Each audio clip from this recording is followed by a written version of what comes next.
The moonlight slithered through cracked window blinds, washing the abandoned safe house in soft silver. Dust floated like ash in the silence.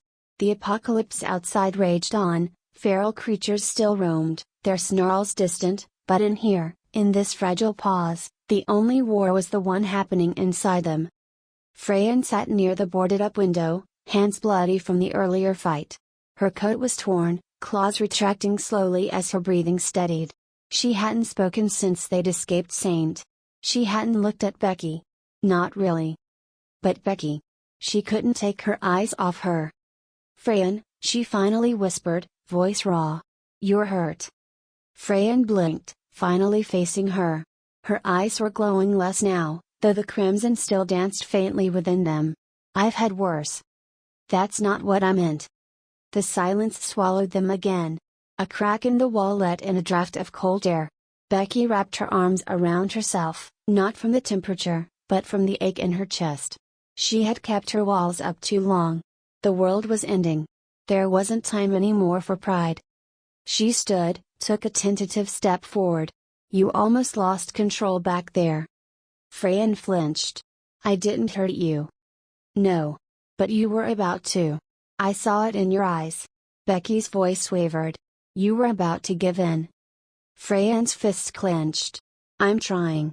You think I don't feel it? The hunger? The power? It's in my bones now, Becky. I'm not even sure I'm me."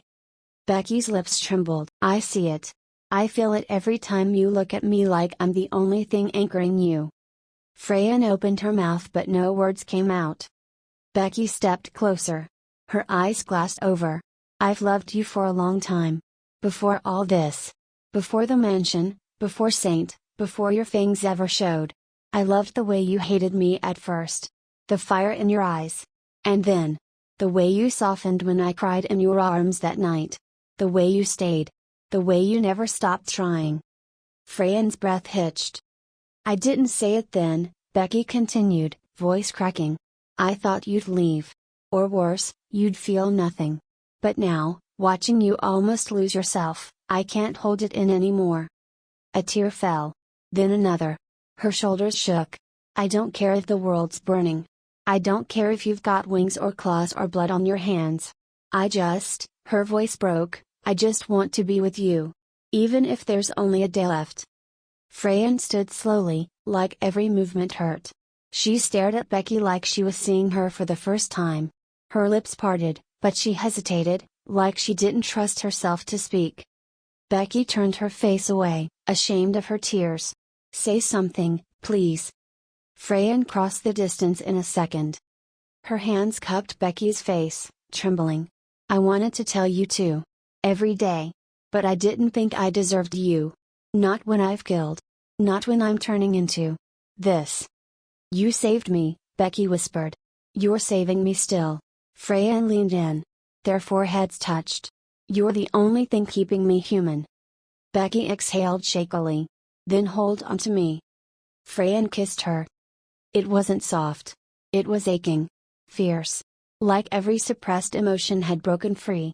Her lips crashed into Becky's with desperation, hands pulling her closer like she was afraid Becky might vanish. Becky melted into her, her arms looping around Freen's neck as their bodies pressed together, fitting like two pieces of something broken made whole. They broke apart only when air became necessary.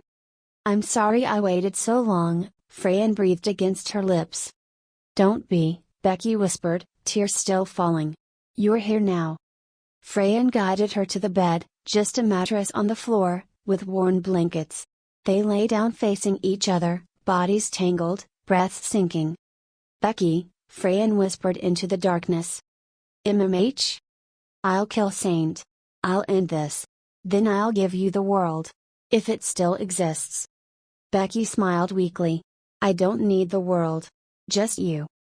And for the first time in what felt like eternity, Freen let herself close her eyes, not in fear of losing control, but in the warmth of finally being found.